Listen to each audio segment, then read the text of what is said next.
Affinity is free. So Affinity is a company that makes different software. And right now they announced that Affinity Studio is completely free. And it's basically an image editing software. So you can do graphic design, illustrations, and all that stuff. Imagine Adobe Photoshop and Illustrator bundled together in one completely free software. So today I want to show you how I would use it in order to create a YouTube thumbnail. So we can have like a practical use of how to use it. So let's do it. I'll put the link in the description so you can download it. When you click on new document, you're gonna be brought here, and those are basically page sizes, basic letter, printer paper, and all that. And then you'll see video and web. Let me turn off my camera. Video and web until you see FHD, that's full HD. On the right side here, you can also just input whatever resolution you want and also the DPI. We're gonna keep it at 1080p, 72 DPI. And at the bottom here, we're gonna click create document. Yours will probably look different. You'll probably have a bunch of panels open. What I want you to do, if you're gonna use this to make thumbnail, is to close them all. All you have to do is go next to each panel, click on this little thing. And if there's a whole group of panel that you don't know what they do and whatever, I want you to click close panel group or just close for that single panel. The only panels I personally use is the layers. I wanna be able to see all my layers without having a bunch of stuff in the way, all right? So first things first, you're gonna see that there's no layers here. This is white, but there's no layers. If I click next to export PNG, it's actually gonna show me a transparent canvas. So even though it's looking white, it's not white. So if you want a background color, we need to add that. Let's add a big rectangle with some color. How do I add a rectangle? Just like every other software. In fact, the shortcuts are even the same. On the left here, you're gonna see the toolbar. Look at that. Your move tool is here, your crop tool, and blah, blah, blah, selection and brush and erase and blah, blah, blah. Exactly like Photoshop. Even the keybinds are the same. So U for your shape tool, if it's not the right shape here, like let's say you see a circle, just click on it or click and hold until you pick the right one. Rectangle. Either way, as soon as you click on it, it's gonna give you a bunch of suggestions here. Okay, so let's drag around outside of frame. Boom, boom, boom. Just like Photoshop or Photopea or any software of that sort, when you select the tool, you're gonna have the properties of said tool up there. Okay, so if you wanna change the color, it's gonna be right here. Let's make this dark.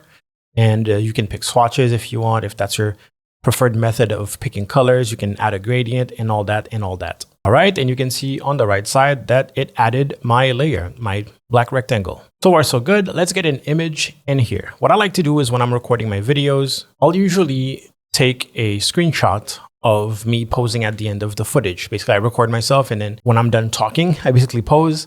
And then I use that screenshot later on. That way I have everything in one single file. So all we need to do is find a similar photo and we can get going. I got one here. I can just drag, drop, boom. You'll see that it added my layer, which is great. If you want to zoom in and out, hold Control on your keyboard and then scroll. You will see the bounding box. Adjust it. And what we need now is to remove the background. Now, how easy is it to remove the background on this software? It's actually quite easy if you use the right tool. So here you're gonna see something called Object Selection Tool. The first time you click on it, it's gonna ask you to download some extra stuff because this is kind of the new thing that uses machine learning and it basically automatically knows whatever is in the picture.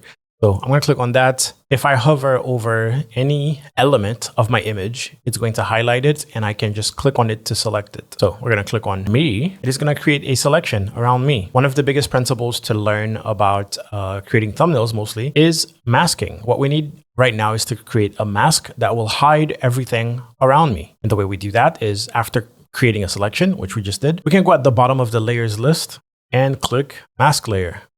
Boom, everything's going to disappear and I'm going to be without a background. Control D to deselect. And you can see, of course, it took away my mic, which is not something that I want. And also we're going to see that our mask was added here. So a mask is basically a black and white image where white reveal, black hides, and it's basically determining the levels of transparency of that image. You can hold Alt and then click on the mask to see what it actually looks like. This is what it looks like. Black hides, remember? So it's hiding my mic. If I want my mic to be revealed, I just need to put some white on that image. Right now I have that image selected, that mask, right? It even says mask. So we're going to do this by using the brush tool, shortcut B, just like Photoshop, just like Photo P, just like any other tool. The properties are going to be up top here. So here you have the size, the transparency, the flow, and the hardness. Cool thing with Affinity is that it gives you a little preview of your brush. Like if I were to click once, this is what it would look like. If you were to modify your brush on the fly, you can Control Alt and then click. Up and down controls the hardness, left and right controls the width. And we just need it to be like this. And we also need it to be like that. Boom, I'm ready. But my opacity is a little low. So we're going to put that 100%, click away.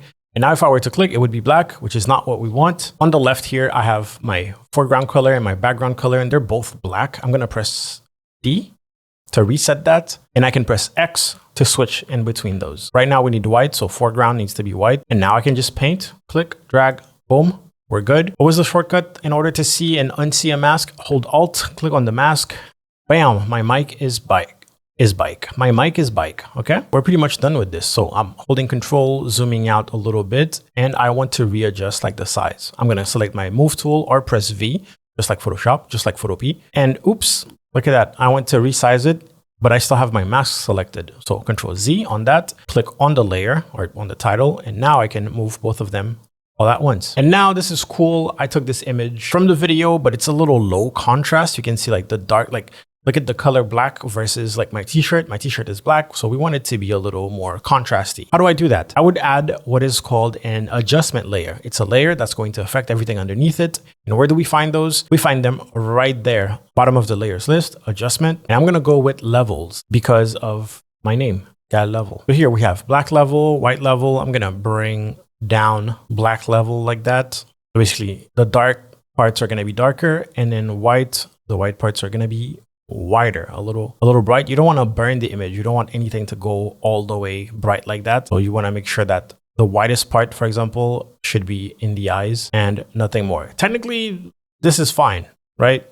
This should be okay, but that's not enough. Now for me, I'm going to go open up the adjustment layer list again, and I'm going to go to curves. Now, the advantage with curve is that all the way at the bottom is basically the darkest part, and all the way at the top is the highlight. So the middle, that's what you're changing here. And I like to change the middle part a little bit for the face, just for the face. It's going to give the illusion that I have better lighting than what I actually have, okay? We can close this. Now, it affected the whole image, and we don't want it to affect the whole image. If only there was something that we can use that can, I don't know, maybe change the transparency depending on where we brush it. Oh yeah, a mask. Let's go ahead and click on this. Boom, that adds a mask, except that mask is fully white because everything is visible.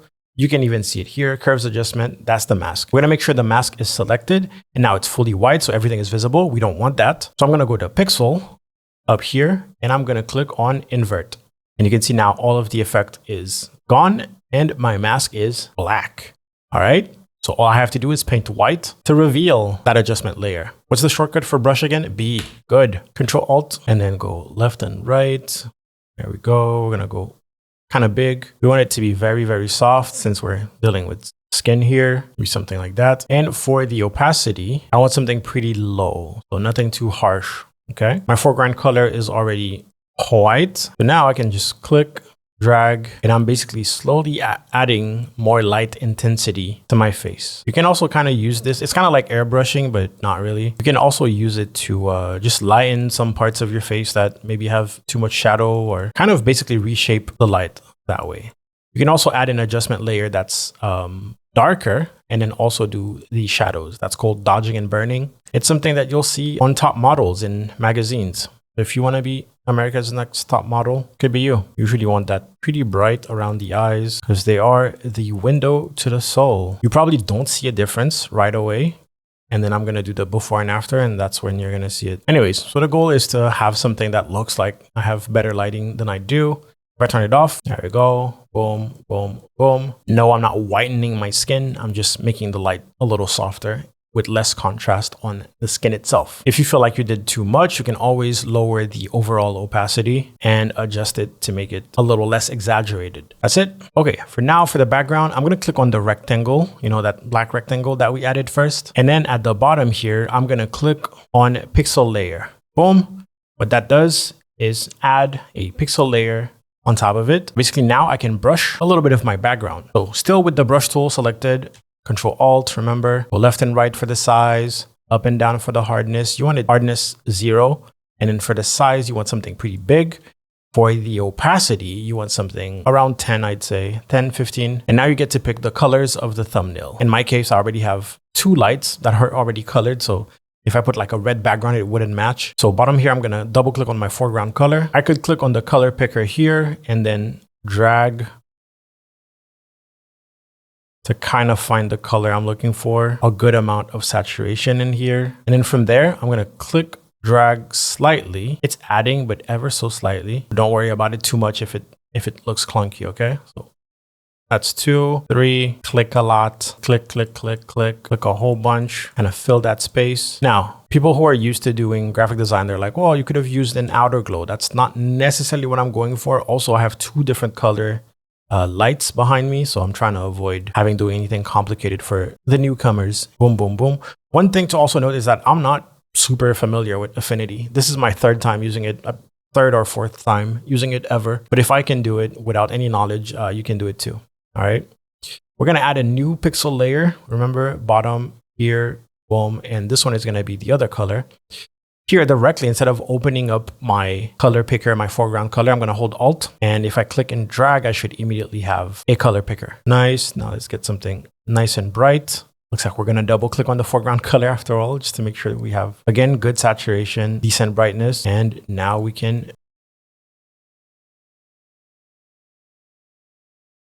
Okay, I kind of like that. Now let's fuse those 2 layers together, holding Shift, selecting the bottom one, right click and merge selected. As you can see, they are now both one layer. And now I'm going to blur it to make it a little smoother. Where are the filters? Bottom of the layers list, filters, little send thing. All the way up top, I'm going to have Gaussian blur. There it is.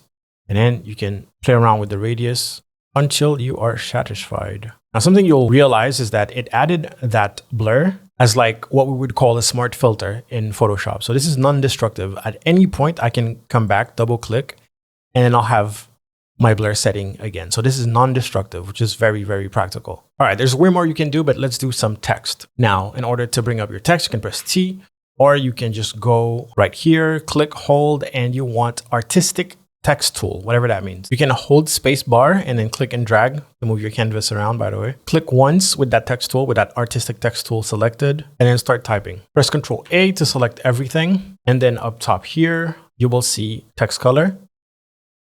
Make it white. Top left, you choose your font. My favorite's Montserrat. And for the size, that's going to be right here. And then you can manually adjust it later. Okay, like that. And since I still have the text tool selected, I'm just going to click somewhere again. And it didn't memorize my settings, which sucks. Because I have to type, I have to set the size, the font again, and I don't want that. So what I'm going to do is bottom right here, I'm going to delete that, what I just created. Instead, I'm just going to duplicate that one text. So I'm going to right click, duplicate, boom.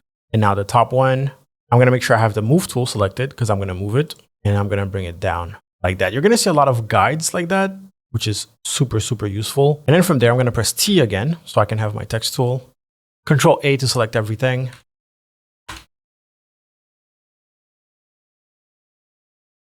Remove the S here and then make sure I have tutorial selected. And I'm going to make that like that. I do not like how big the word thumbnail is and how it's not taking advantage of this whole space. I'll make an executive decision to break it down actually. And we'll bring the S back just so we can make everything fit. I'm gonna select all that. Your paragraph, everything that has to do with the text is gonna be up top anyways. Let's make that centered. Go back to the move tool. I'm pressing T, by the way, every time I switch back to the text tool like that. Cool. Now we just need to find the paragraph values, which I'm guessing is right here. And while you're hovering, it's giving you a preview, which is so nice. One thing Photoshop does that this doesn't do that I kind of don't like is you can click on an icon like this one. You would be able to click on this and then drag to change the value. But in this case, if you have this selected, you can press up and down arrow to change that incrementally. What I'm going to do is I'm going to change the font for tutorial, or I'm just going to change. I'm going to make it not bold. Yeah, I'll change the font. I believe Big Noodle titling is what I'm looking for. And for this one, I want the tracking to change. Hopefully that's an option. This is my first time using tracking. Look at that, I just discovered that. So what you can do is click on that little A right there, this character, and then you're gonna have an extra menu that's gonna pop up. Can we expand it? Yes, look at that. Now we have everything, including the tracking. Let's go. I'm gonna make sure our text is selected, and now we can expand it like that. Move tool. Yeah, I want it to be exactly that size. Select them all, move them around, hold shift to keep them proportional when you're scaling them like that. Select thumbnails. We're gonna add a little bit to the tracking here. Does that look proportional? Kind of. Okay, not my best work, but we gotta do what we gotta do. Okay, now let's style the word thumbnail with some layer effects. First thing I'm gonna do is probably give it a different color, maybe something like that, or maybe, there you go, okay. And we're gonna add some layer styles. We do that right there, layer effects. And I really don't like that part. In my opinion, this UI looks awful, and also the options are kind of lackluster compared to Photoshop or even Photopea. Photopea has more options than Photoshop actually. But hey, beggars can't be choosers. So I'm going to activate the bevel emboss. You can see the effect that you get here. There's multiple, there's pillow, there's inner bevel, outer bevel. Oh, the radius is, I just realized that the radius is locked to the depth. You can click here to unlock it, but now you can make it deeper without making it necessarily huge. Something strong like that, that's cool. Let's do gradient overlay, see what that looks like. For the angle, we were gonna go 90. And for the blending mode, we want something dark. So let's go linear burn and lower the opacity. If I click outside and I drag down, oh, that doesn't work. Okay, cool. We can just offset it on the UI axis. There we go. So this is not gonna work because we would need to have this be two different words. So I'm gonna turn it off for now, but we're gonna come back to it. My goal now is to just separate these two. So I'm gonna press T, I'm gonna Control X, cut. I'm gonna right click, duplicate, and I'm going to press Control A to select everything, Control V to paste, and then I'll just drag this one down like that. Cool. Now, again, layer effects, same thing, non-destructive. Double click on the effects. You're going to see it added an effects thing. Let's go gradient overlay. Now we can mess around with everything, really. Like that is pretty nice. Lower the opacity a little bit. That effects thing, we can actually drag and drop it if we duplicate it. If you hold Alt, drag, drop, boom, magic. All right, let's end it by maybe adding some shapes. I'm going to click on the rectangle tool. That's you. Could probably even make it fit perfectly.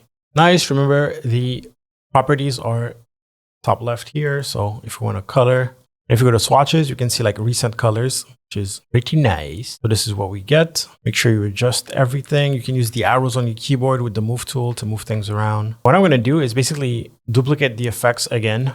So holding Alt, click on the effects, drag, drop, boom. And now I have this gradient, but that's not what we want. So I'm going to double click on that, go to my gradient overlay and play around with it some more. There's a lot of playing around. That is the basis of graphic design. We can change the angle probably, mess with the offset, mess with the opacity. All right, that's cool. Now we can duplicate it, right click, duplicate, and move it up. Okay. Now I'm going to select all of that, click the top one, hold shift, click the bottom one. And in order to skew stuff, you have to get past this handle and you see how it's finicky? This is where you can skew. Now, if I click and drag, that's what I get. That's nice. I'm going to select the very top. I'm going to add a new pixel layer and I'm just going to brush a little bit of color in there. Now what you can do is change the blending mode for that layer, and that's on top of the layers list right there. And you can scroll and you can see the effect that it's going to have. Add, for example, tend to like brighten up things. So I like that one. And if you're a Photoshop user, you'll also realize that there's more blending modes than Photoshop in this. Look at that negation. Never heard of that. We're going to keep it to add. There you go. And if you want to add, no pun intended, and you can still move that around. For example, if you were a little too high, you can also Google image some fire sparks, like little tips and tricks like that. I'm going to right click here, copy image, go back here, Control V. Okay. Gotta make sure I bring it somewhere around her. something like that. And we just need to change the color. So I'm gonna go on my adjustment layers because we want to adjust the color. There's one called recolor. I've never used that. Oh, hey, you know what? That works in our favor. Let's make this purple. And now we need our adjustment layer to only stick to that image. What we can do is right click and go to create clipping mask. And it works. You see our image and you see our recolor adjustment on top of the image now on that layer. So what's left to do is, well, we have a lot of dark here. Change the blending mode to, make sure that the actual layer is selected, not the adjustment. Okay. I got scared for a second there. And we can also set this to add if we wanted to. There you go. You can even duplicate it, hold Alt, click, drag, boom. I'm going to set that one here, except I'm going to put it behind. And finally, let's get that logo in there. After you're done, copy image from Google, just Control V, place it on the top left corner. And there you have it. You just made a thumbnail for thumbnails for Affinity. Once you're done, all you have to do is go to File, Export. Boom. You're going to see all the file formats on the left here. But by default, you should have PNG, which is fine. The estimated file size is 1.3. For YouTube, it has to be under 2 mega, so we're good. We can just click Export. Now let's find it, and it's right there. Look at that. That's the one I made on the previous tutorial, but I don't want to show you that one. I think this one is more on brand. There's more work that can be done, some sharpening around the face and stuff like that, but depending on how this video does, I will decide if I want to make more Affinity tutorials. I also saw that there are templates. I'm going to try to figure that out. And yeah, again, if there's some interest, I will provide. If there's no interest, then yeah. Share this with your content creator friends, especially some that need better thumbnails. And I'll see y'all later. Like, subscribe, yeah, level out.